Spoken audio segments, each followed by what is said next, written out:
Okay, तो I think last class का तो कुछ है नहीं, होमवर्क था क्या कुछ? सर आपने दिया नहीं था। ठीक है, वो चैप्टर तो ओवर ही हुआ था हमारा। तो आज से हम रिवीजन स्टार्ट कर रहे हैं and the first chapter that you guys decided is triangle. तो मैं थ्योरी एक बार शॉर्ट में बताऊंगा, जिसको सुनना है वो सुने, जिसको आती हो they don't need to listen, they can start working. मैं बता रहा हूँ क्या करना है अभी। एंड एक चीज और, आई थिंक जो हमने ट्रायंगल चैप्टर किया था तो हमने एरिया वाले क्वेश्चंस स्किप कर दिए थे ना। सर आपने फॉर्मूला बता दिया था पर क्वेश्चन हमने नहीं किया था। वहां पर एक गलती हो गई है। एक्चुअली जो सिलेबस डिलीट हुआ है उसमें सिर्फ थ्योरम डिलीट हुई है, मतलब थ्योरम का प्रूफ नहीं आएगा, क्वेश्चंस आएंगे। तो हम वो क्वेश्चंस भी कर लेंगे जो हमने छोड़ दिए हैं, और अभी तो कर ही लेंगे जो करना है, ठीक है। तो बेसिकली चैप्टर में कुछ भी डिलीट क्वेश्चन वाइज नहीं हुआ है, सिर्फ एक थ्योरम डिलीट हुई है, ठीक है। थोड़ा सा रिलैक्सेशन है। ओके सुहानी। ओके, तो जो लोग जिन्हें चैप्टर आता है they can start doing question, start from first exercise. There are objective questions, 12 question है कंप्लीटेड। जो थोड़ा सा भूल गए मैं क्विकली रिवाइज करा दे रहा हूँ, तो सुन लेंगे वो। ट्रायंगल चैप्टर में हमारा 3 पोर्शंस में चैप्टर डिवाइडेड है। पहला है बीपीटी और सिमिलैरिटी, दूसरा है एरिया ऑफ सिमिलर ट्रायंगल्स, और तीसरा है पाइथागोरस थ्योरम। तो बीपीटी की अगर बात करें, बीपीटी थ्योरम का प्रूफ इंपॉर्टेंट है। अब 2 ही प्रूफ रह गए सिलेबस में इस साल इस चैप्टर से, बीपीटी और प्रूफ ऑफ पाइथागोरस थ्योरम।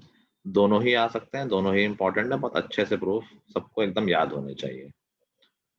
किसी को प्रूफ देखना है फिर से, ये सबको आता है? सब याद है। कोई चाहता है मैं प्रूफ फिर से करके दिखा दूं? सब आता है। ओके, तो बीपीटी बेसिकली हम थ्योरम रिवर्स रिवाइज कर लेते हैं। बीपीटी क्या कहती है, किसी ट्रायंगल में if a line drawn parallel to one side of a triangle it divides other two sides in the same ratio. एक ट्रायंगल में किसी एक साइड के पैरेलल लाइन अगर हम खींचते हैं तो वो अदर टू साइड्स को सेम रेशियो में डिवाइड करती है। तो सपोज हमने इस ट्रायंगल में ये साइड DE खींची, लाइन सेगमेंट DE खींची which is parallel to BC, so we can say AD upon BD is equal to AE upon CE, ठीक है।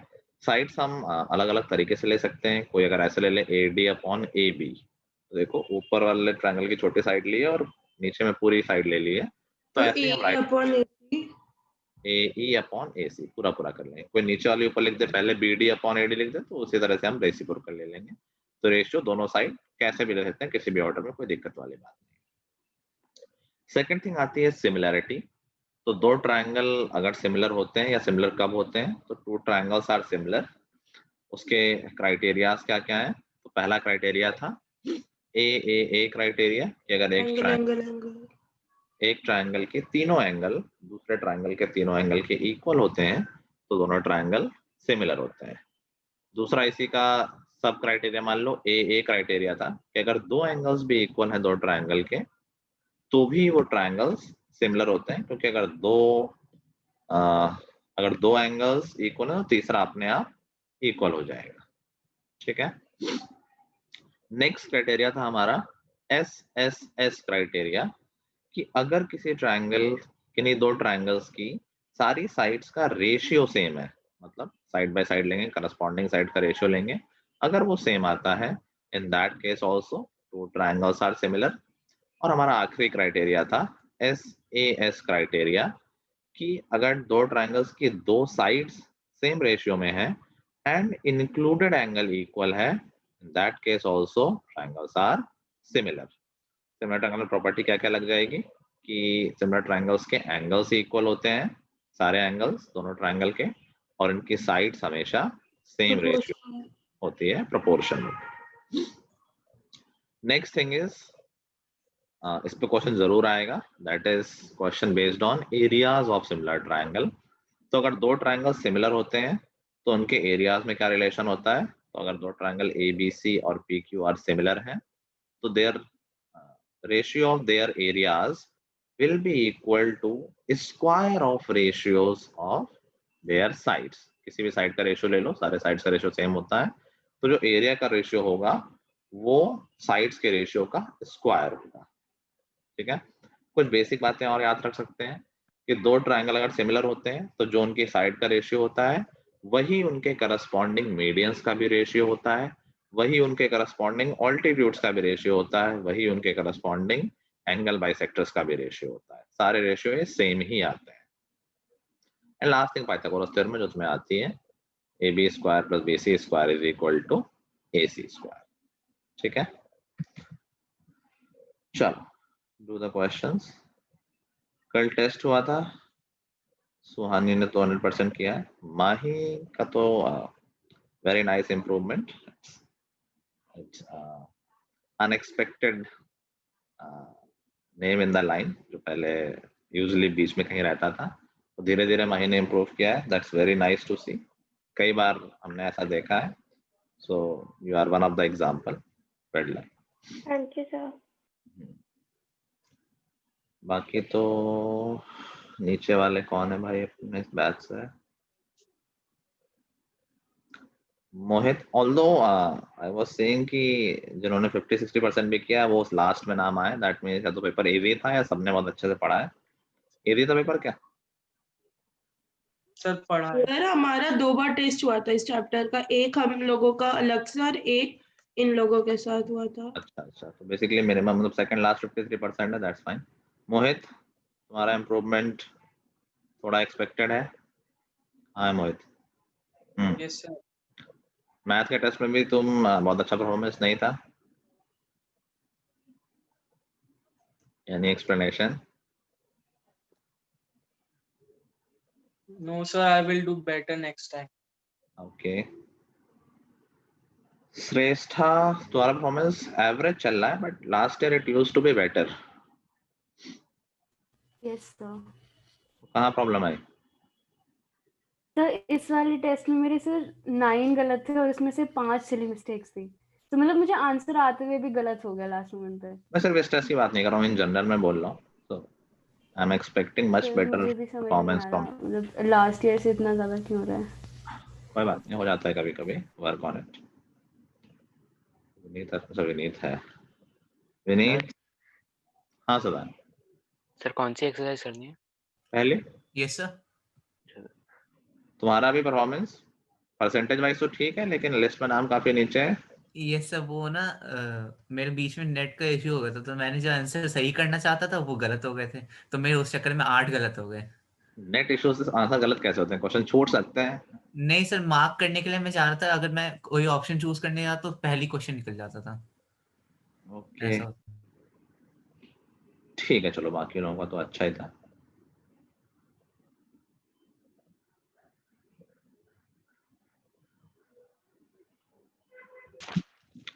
चलो तो डाउट्स पूछना शुरू करो, पहले 6.1 से जो भी डाउट्स हो। 10th 10 से पहले किसी का डाउट? Sir 10 sir 12। सर 10 8 से किसी का डाउट? सर 8 8 ओके, 8 से पहले किसी का?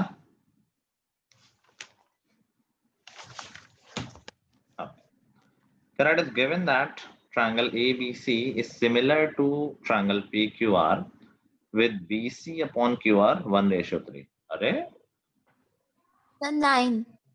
सर एक- 9 रुको, Sir, 9। अरे रुको अर्षिता, इसमें क्या डाउट आया?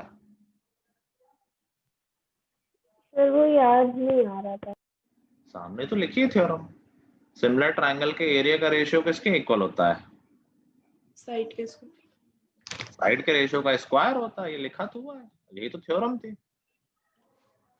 तो ये ट्रायंगल सिमिलर दे रखे हैं, इनके साइड्स का रेशियो 1:3, तो एरिया का रेशियो उसका स्क्वायर हो जाएगा, 1/3 का स्क्वायर मतलब 1/9। ठीक है, थ्योरम तो आना चाहिए भाई। नेक्स्ट 10 से सीधे कह रहा if in triangle ABC and DEF AB upon D is equal to BC upon FD they will be similar। तो अगर दो साइड्स का रेशियो सर इसमें मेरे को एक ये डाउट था कि अगर ABC और DEF सिमिलर होगा तो BC अपॉन EF नहीं होना चाहिए था? हाँ देखो ये हैबिट मत डालो, यूजली हमारी हैबिट ये है कि भाई A B C D F line से सोचते हैं हम लोग, बट जरूरी थोड़ी हमेशा सोल्यूशन लाइन से हो या सिमिलैरिटी करस्पॉन्डेंस उसी ऑर्डर में हो जो हमारे लिए यूजली कन्वीनियंट होता है, जो हमारी हैबिट होती है। तो जो लिखा है पहले उसके हिसाब से लिख लेते हैं। तो कह रहा है कि A B upon D E, तो ए बी और डी ई को करस्पॉन्डिंग कर लो, इक्वल है B C upon F D के, B C upon F D. अब देखो ए बी डी ई, दूसरी साइड जो दे रखी है दैट इज बी सी और एफ डी।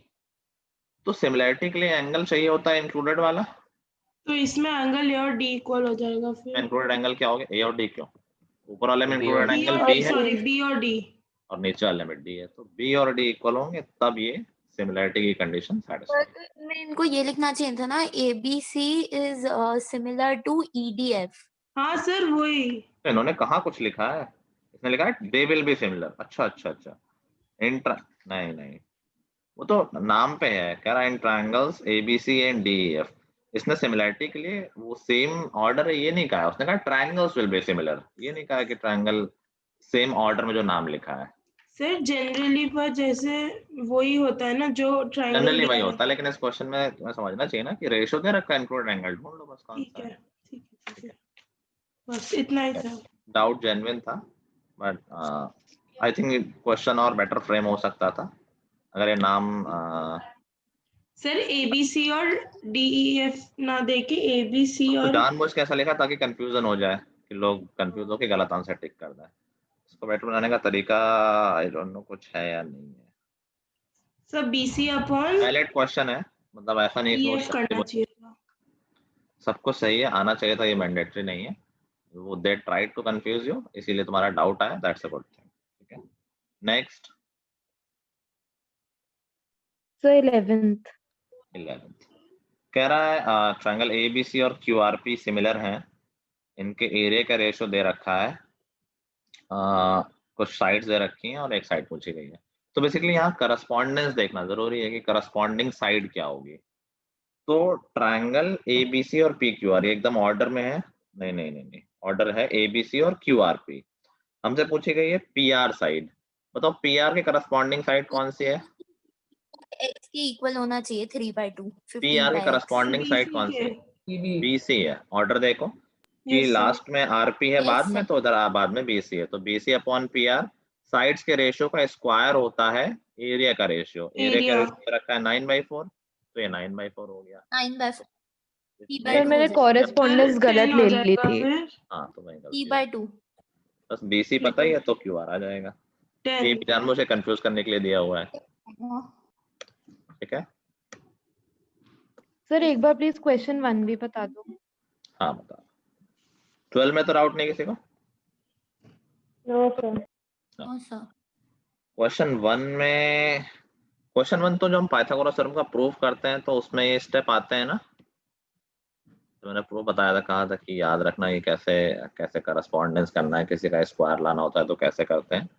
तो एक राइट एंगल ट्रायंगल है BAC, इस तरह का डायग्राम बना हुआ है और हाइपोटेन्यूज पे वर्टेक्स से आई थिंक परपेंडिकुलर होगा, ये यहाँ से परपेंडिकुलर खींचा है। याद करो पाइथागोरस के थ्योरम प्रूफ में मैंने बताया था कि ये तीनों ट्रायंगल एक दूसरे से सिमिलर होंगे, तीनों मतलब दोनों छोटे ट्रायंगल और बड़ा वाला ट्रायंगल। और पूरा ABC। ठीक है, ना हमारा पर्पस है ये स्क्वायर लाना, या तो BC स्क्वायर आएगा या AD स्क्वायर आएगा। अब दोनों ही लाए जा सकते हैं, तो चेक करके हम देख लेते हैं। BC स्क्वायर में तो BC स्क्वायर देखो कब आता था, जब हम एंगल A9 नहीं पाइथागोरस में याद करो हम AB स्क्वायर लाते थे एक बार और AC स्क्वायर लाते थे एक बार। यहाँ पर BC स्क्वायर है जो कि वैसे कभी नहीं आता था, तो मैं नहीं भी आता तो हमें दो ट्राई करने पड़ेंगे कि BC स्क्वायर बन सकता है या AD स्क्वायर बन सकता है। तो यहाँ जैसे मैंने कहा अप्रोच मुझे याद थी पहले से कि AB स्क्वायर बनाते थे हम और AC स्क्वायर बनाते थे, जो कि इसमें नहीं है, तो हम AD स्क्वायर वाला चेक कर लेते हैं। AD स्क्वायर कैसे बनेगा, हम दोनों छोटे ट्रायंगल्स को सिमिलर प्रूफ कर सकते हैं। यहाँ हमें पता है कि दोनों, देखो ऑब्जेक्टिव क्वेश्चन है, वी ऑलरेडी नो कि दोनों छोटे ट्रायंगल सिमिलर हैं। सिमिलरिटी का करस्पॉन्डेंस क्या है, ये वाला एंगल B इसके इक्वल होता है और इसका ये वाला इसके इक्वल होता है। ठीक है, now our purpose is to bring AD square. तो हमें ऐसे एंगल्स लेने हैं कि दोनों ट्रायंगल में एडी एडी आ जाए। तो मैं पहले लेफ्ट साइड ट्रायंगल्स ले रहा हूँ। लेफ्ट ट्रायंगल्स मैंने एडी ले लिया। एडी किस एंगल के सामने है? एंगल ए, एंगल ए के छोटे वाले ट्रायंगल में, लेफ्ट वाले में। तो राइट वाले ट्रायंगल में मैं कौन सी साइड लूंगा? एडी, जो CD बी, अगर यहाँ बी के सामने वाली ली है लेफ्ट में, तो राइट में हाँ, इसके ए के sorry, सामने sorry. लेनी पड़ेगी जो कि सी डी है। भाई सेम ही एंगल के सामने साइड लोगे ना, करस्पॉन्डिंग साइड। हाँ सर, ठीक है, अभी देखो मेरा पर्पस है एडी स्क्वायर बन जाए, तो मैं पहले से ही नीचे एडी लिख लेता हूँ। मतलब मैंने राइट वाले ट्रायंगल में एडी लिया। सी, ट्रायंगल में एडी लेने का मतलब है कि इस एंगल के सामने, सी के सामने वाली ली है। तो हाँ, लेफ्ट वाले मुझे क्या लेना चाहिए था? बीडी, बीडी, इस वाले एंगल के सामने। तो यहाँ पर क्या रिलेशन बनेगा? AD AD square is equal to BD into CD। Option है ये। सी, ठीक है सुहानी, हाँ यस ऑप्शन सर। सी है। और कोई डाउट इस एक्सरसाइज से? No sir, no sir. 6.2 से पूछो। सारे ट्रू फॉल्स वाले हैं। सर 6.2 6.1 से इजी है। ठीक है, डाउट तो पूछो। नहीं है। नहीं कोई डाउट? क्या बात है, यस सर, कोई डाउट सर, फालतू क्वेश्चन से खुद देख लो आप। अब मैं खुद देख नहीं रहा बैठ के। एनीवे, तो सबको आ रहा है, that means good, you are doing good. ठीक है, तो आगे हम 6.3 में वी हैव 15 क्वेश्चन। चाहो तो कुछ अभी कर लो या सारा होमवर्क ले लो, इट्स योर चॉइस। 7:30 तक जितना होता है उतना करते हैं और फिर बाकी होमवर्क हो जाएगा। ठीक है, ऑल्दो मुझे आज डिस्कस नहीं करेंगे तो होमवर्क ही ले लो, बैठे तो रहेंगे हम यहाँ। फिर 6.4 बचेगी, वो हम नेक्स्ट क्लास Yes. में कोशिश करेंगे खत्म करने की। ठीक है, तो हमारा 6.3 तो क्या होमवर्क करना है? एक्सरसाइज ना? कंप्लीट हमारी होमवर्क हो जाएगी। ठीक है, ओके 6.4 तक सब कंप्लीट हो जाए। ये 6.4 भी करना है, कर नहीं लोगे? 6.3 नहीं सर। सर नहीं कर पाएंगे। सर नहीं करना बिल्कुल। ध्यान रखना, थोड़ा सा एक्स्ट्रा सर मैं एक्स्ट्रा 6.3 कह रही थी, वो गलती से 4 बोल दिया था। जितना तुम लोग होगा उतना ही दूंगा मैं, बट कीप इन माइंड कि हमें थोड़ी, 6.3 ठीक है, हम उतना अच्छा नहीं है। सुन तो लो, मतलब कीप इन माइंड कि हमें थोड़ा सा तेज कवर करना है, सो दैट हम दूसरे बैच से पीछे ना रहें। एक्स्ट्रा हमने पढ़ लिया है, थोड़ी स्पीड बढ़ा के कवर भी कर लें, उनका रिवीजन जितना हो गया हमारा भी उतना हो जाए। ठीक है, तो नेक्स्ट क्लास में खत्म हो जाएगा ट्रायंगल्स, एक ही तो बची है एक्सरसाइज। बट वो पूरे exercise I don't think class में हो पाएगी, क्योंकि उसमें 15 क्वेश्चन है ना, बड़े क्वेश्चंस होंगे, लॉन्ग आंसर वाली हैं। सर हमारे स्कूल में फाइनल प्री बोर्ड्स की डेट आ गई। हाँ हाँ, मुझे भेजा था हर्षिता ने। अभी तो टाइम है, आई थिंक 1 महीने का टाइम तो है ये। सर 11th दिसंबर से है। 11 दिसंबर। अरे तब भी बहुत टाइम है। तो मैं तो बता प्री बोर्ड्स 5 जनवरी से स्टार्ट है, स्कूल में जाके होंगे। अच्छा, जनवरी में तो बहुत साल है। 27 नवंबर से है। 6.4 भी थोड़ी कर लेंगे हम हाँ, लोग। हमारे 27 नवंबर तूने भेजा था, बट मुझे ऐसे डेट नहीं याद है। यस सर हमारे 3 नवंबर से, सॉरी 3 Yes. दिसंबर से। ओके, टाइम आ रहा है। ठीक है, हमारा सिलेबस तो कंप्लीट है, ये रिवीजन चल ही रहा है। सर ऐसे ना प्री बोर्ड जो फर्स्ट होता था उसमें 80% देते थे, क्योंकि 3 प्री बोर्ड्स कराते हैं हमारे स्कूल वाले, बट इन्होंने पता नहीं क्या सभी दे दिया। अरे सिलेबस तो ठीक है, हम लोग तो सारा कर ही चुके हैं, क्या टेंशन है। सर तो ऐसे रिवाइज ही तो करना होता है ना। हाँ, तो रिवाइज करते रहो, तो क्या है, थोड़े नंबर मान लो। ये भी कर सकते हो कि पहले प्री बोर्ड में 1-2 चैप्टर छोड़ दिए, अगर तुम्हें कम टाइम लग रहा है, अगले वाले में पढ़ लेना उनको। इनके मार्क्स को कुछ खास ही उठाया नहीं। सर अगर 6.3 पूरी होगी तो 4 कंटिन्यू कर सकते हैं। बिल्कुल, अरे तो इसमें पूछने क्या बात है, तुम सारे चैप्टर कंटिन्यू कर दो आगे के। ठीक है, ऑफिशियली मैं 6.3 दे रहा हूँ, बाकी जितना जो कर सके उतना कर लेना। चलो ठीक है, फिर आज इतना ही, नेक्स्ट क्लास में इसे कंटिन्यू करेंगे। तो till the next time, good. Okay sir. Thank you sir. Thank you sir.